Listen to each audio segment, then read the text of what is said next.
It's been a long time coming, and what brings me here is my friendship with Chip. And Chip and I met in prison in McKean, and we had a couple of conversations together. And then, with his business acumen, I approached him one day to ask him to help me kind of pick his brain about a business plan that was just sent to me in prison. And I was thinking about the next empire I was going to build once I got out. And Chip asked me, he said, "Yeah, sure, come to my cube and let's talk." So it was about 4 o'clock. Some of the prison guys understand it's right after the count. And once I got there, Chip and I spoke for hours, and the next thing I heard was count time. So I ran back to my room, and I noticed that whole time, all Chip did talk about was Jesus. But, during those conversations, Chip and I, we got real personal. And he would ask me about my life and kind of, where did I see things going wrong in my life? When we began to unpack that. By the time I was 18, 19 years old, I had millions and millions of dollars, making money hands over fists, hundreds of thousands every week. And, I'm sure guys know what comes with that, right? Either, death or jail. But I had a near-death experience when one day I got a knock at the door at my mom's house, and I looked through the peephole, and, I noticed it was a UPS guy, and, when I opened it up and he handed me a pad and I went down to sign it, guys came in with machine guns into my house. They tied me up. They tied my girlfriend up who was home at the time. They tied my father up, and, they was demanding money. And they tortured me, they kicked me in my face, beat me with guns. And then they found the biggest pot in my house and boiled it with water and started to slowly pour that water over my back. And as the skin was literally dripping off my back, the only thing I could think of was, man, I'm lucky because I just sent $1 million out yesterday to buy some more drugs. Not thinking about praying, not thinking about the safety of my girlfriend or my father. I was able to get through that. And, usually people think, well, what did you do? You stopped selling, right? The next day, after going to the hospital, the next day I went outside with 2 guns trying to find exactly who those people were because I wanted to kill them. And that would have been a sign of weakness, of hiding at that time. So after that, what got me out of that situation was going on a run from the feds after being chased on a highway.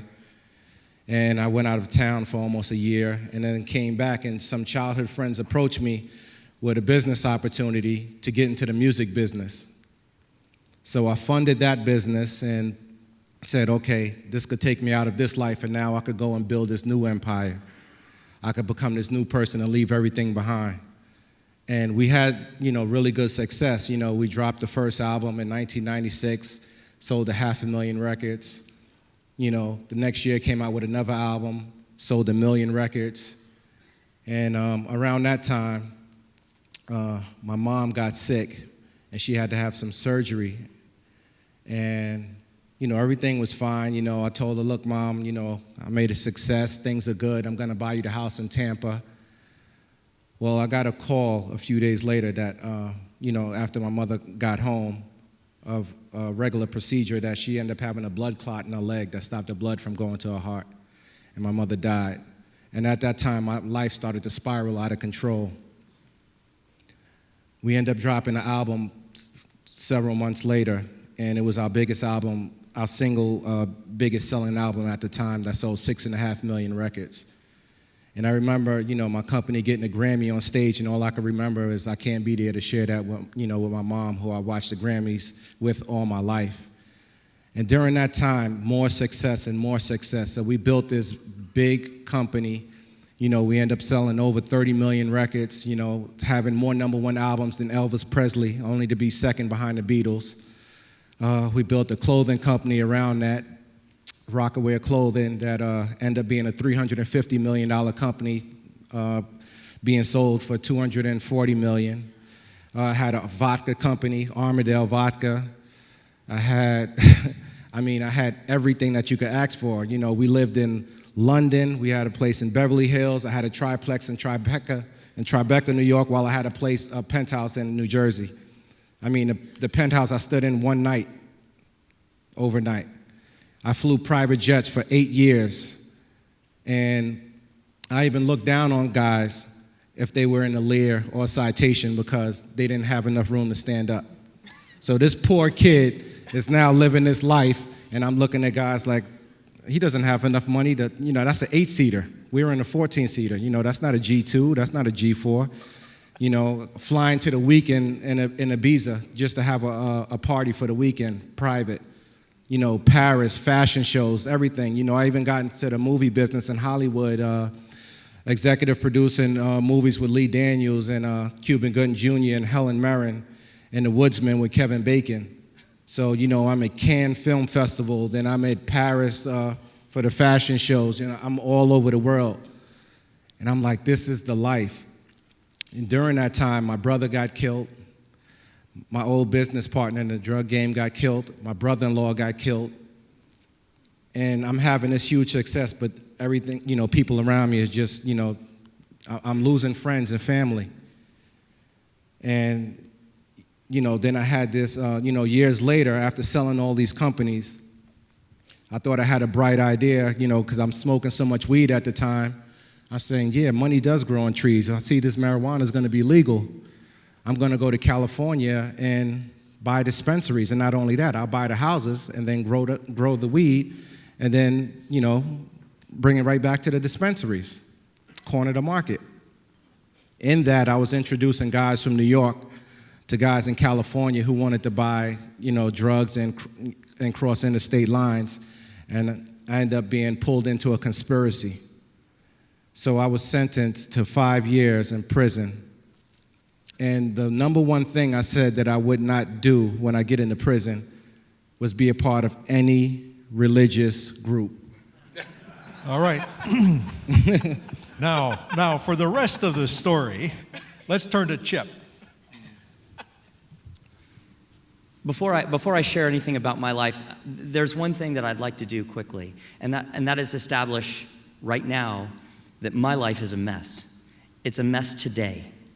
It has been a mess in the past. It's not as messy as it was then. It's still a mess today. I struggle every day. And being able to walk with brothers that give me the room and the comfort to be able to share with them my mess today is one of the biggest strengths that I have as I try to do this thing called life. It was at the absolute darkest point of my life in prison that I met Biggs. And as I walked through friendship, a different kind of friendship than I'd ever had before with him, I was able to look back on my life and see truths that I wasn't able to look at before. When I was 11 years old, I was inside and I'd heard a big crash out, and I ran out to find my father laying limp next to a cement staircase. And I idolized my dad.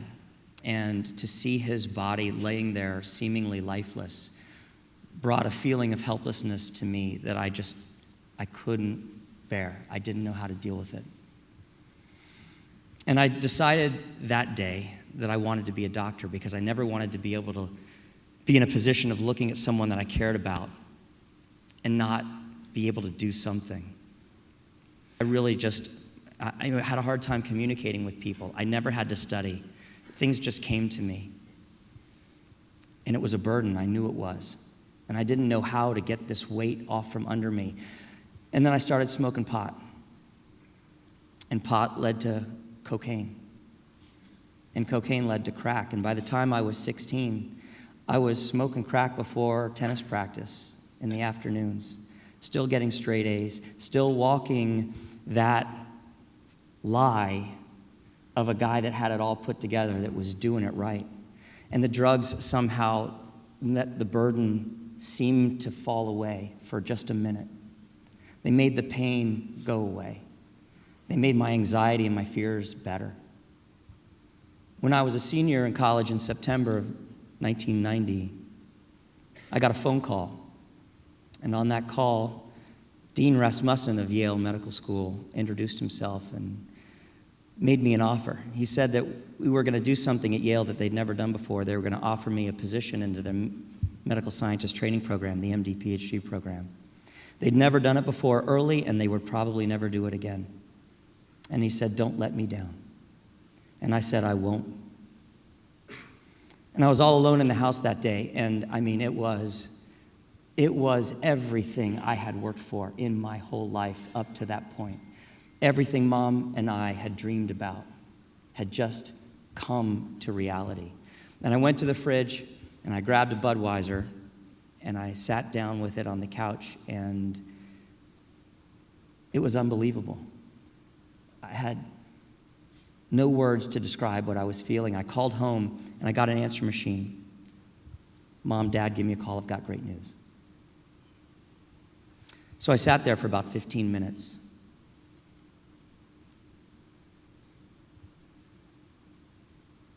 And it was silent.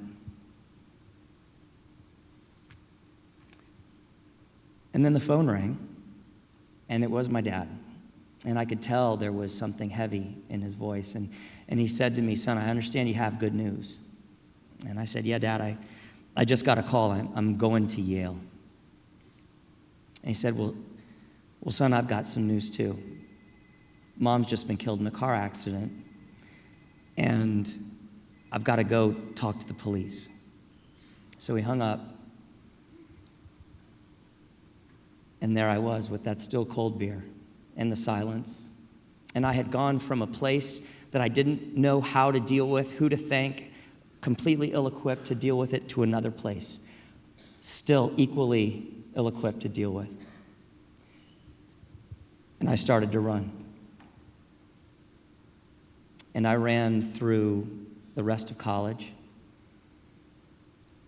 I ran through medical school and my PhD. I ran into an amazing woman. I married her. I was doing all the things I knew I was supposed to do. Medical school wasn't enough for me, and surgery at Harvard wasn't challenging enough, and there's more to that story, but I kept running because I left there and went to Wall Street. And a guy named Steve Cohen made me an offer I couldn't refuse. And that began a journey for me in another very intense environment. But if I could achieve there, it would bring me something that I couldn't have even imagined. And I did achieve there. 4 years later, we were managing $2 billion in a hedge fund that seemed to be one of the best institutional approaches to investing. When I was 40 years old, I was looking out of the window of my office. I had 8 cars in the garage, Mark. I had a business. I had a family. I had 4, and I do still have 4 beautiful children. I had a terribly corrupt life. There wasn't any line I wouldn't cross. And I asked my sister, I said, "Is this all there is? Is this all there is to life?" And I know she began to pray for me. And then my empire began to crumble. And through God's grace, he introduced me to men in the New Canaan Society. And they began to come around me and not judge me, and seemed willing to hear my story and actually encourage me. And they did. And they walked through an incredibly challenging part of my life with me, showing me what friendship looked like. And I went into prison, and I started doing all the things that I knew I should do, right? I was going to Bible study, and I was part of the praise team, and I was having fellowship and doing devotions. But I was sinking deeper into a lonely place inside prison. Because although I had Jesus, prison is a dark and lonely place. And I got transferred to another prison, and my depression and my loneliness got more profound. And I began to share that with my brothers in the New Canaan Society who were praying for me and visiting me. And as we prayed, I knew those prayers would be answered. I had no idea that they would be answered this way. I mean, I just want to take a minute to say, do you guys realize, we haven't even been out of prison for a year. This is an amazing thing that God is doing. But he said that restoration is relationship. And that's what NCS is about, right? Most of you in the room have hopefully come to realize that the way we were doing things didn't work. And we came to the end of ourselves. And then we found community. As we shared, every day together and started to be in his cube and unpack and talk and read Oswald Chambers and daily devotions, men started to see what was happening. But, guys started to see this, and his friendship started to grow, and more men started to come. And it got to a point where we couldn't have it in the cube anymore, because now it was 6 and 7 and 8 people. So we got the chapel for twice a week, and this fellowship grew to 20 people. And I started to learn what was more important. I used to always want to be a leader and, be the guy to come in the room and everybody kind of follow me. But then I learned that more important to serve and to love another brother as you love yourself. And those are the things that I started to learn as I started to fellowship, and guys began to be vulnerable and open about their situations, and led me to be open as well. Look, I've been honest with you, but you don't know the details. But there is a lot of pain in the wake of my life before I went into prison. Just the headlines will tell you over 200 people lost their jobs because of me. My wife and my children endured extraordinary embarrassment, isolation, and absence because of my choices, because of the empire I thought I needed to build. Jim said at the very beginning that coming out of prison is a dangerous time. I'm living it right now. Biggs is living it right now. There are men in this room who are living it right now. There are days, despite everything that appears to be in order in my life, where I will tell you I actually think it would be easier back inside.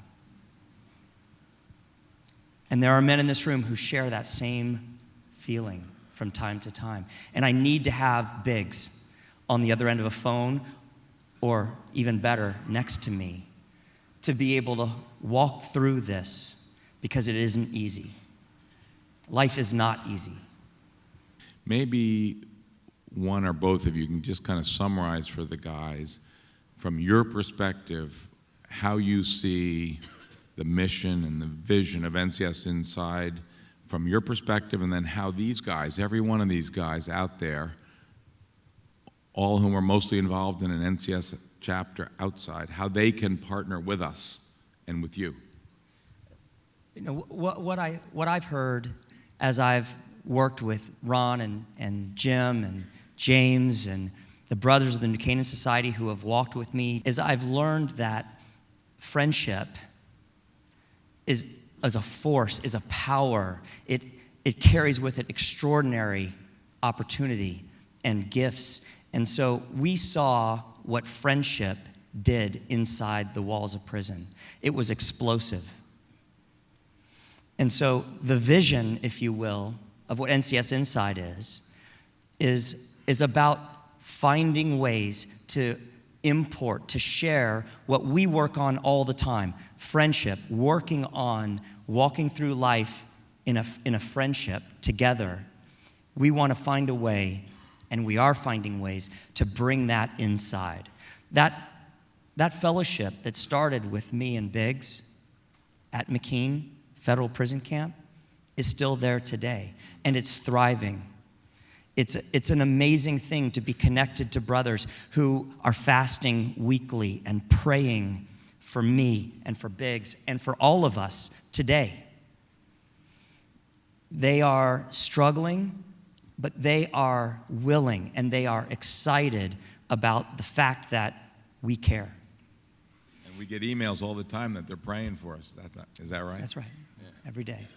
So the idea is that we would have the opportunity to share the friendship that we have with one another, with our brothers who are inside. After all, Paul wrote that we should suffer with those in prison as though we ourselves were suffering. So we can be a part of this, and it is a natural extension of NCS. As the love is poured into us, we'll pour it out. So talk a little bit about some of the things that you've already been doing just in the 7 months with some of the how are you guys kind of going about starting to kind of do this just even now? Well, one thing that's going on, McKean, is a Feed My Sheep program. And, brothers have been giving money to the chapter leader there, and he's been helping guys eat, throw events, for guys that's going through hard times. And, there's things when you come into prison, you don't have shower shoes, you don't have a toothbrush, you don't have soap, and there may be something at the chow hall that you may not eat. And if not, and you don't have any money, you're just going to go starving for the rest of the day. So that Feed My Sheep program has been helping brothers get along and get through prison. And we, also pouring in letters, staying in contact by email, and just supporting the brothers. But not only just them, we've been talking to their mothers, their fathers, daughters, sons, and just keeping in contact with them, whether it's a birthday, a holiday, and that's really been encouraging the men inside. There's one thing while we were in jail that we always talked about, right? During fellowship, during just hanging out, is what we're going to do when we see each other on the outside. So there's 20 and 30 guys, and we're like, man, we can't just wait to get together. I can't wait to see you when we get out. And luckily today, for the first time, we're seeing some of the men that just came home from jail, and that's been here for a few months. And I want to bring them to the stage. We have the McKean guys and guys from Schuylkill. If y'all guys could come up. Brothers, come up. AP, Rap, come up, please. Dot, Rap. Eddie Come up, Boy, guys. Joe Cherry. Schuylkill guys, come up. Chip. Come up, brothers.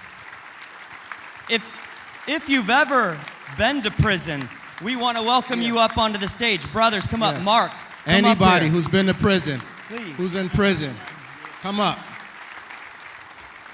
Who feels like they're caged in, come up.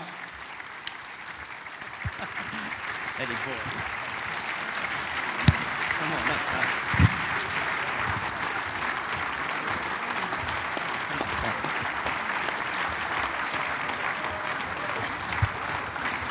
David Slavin.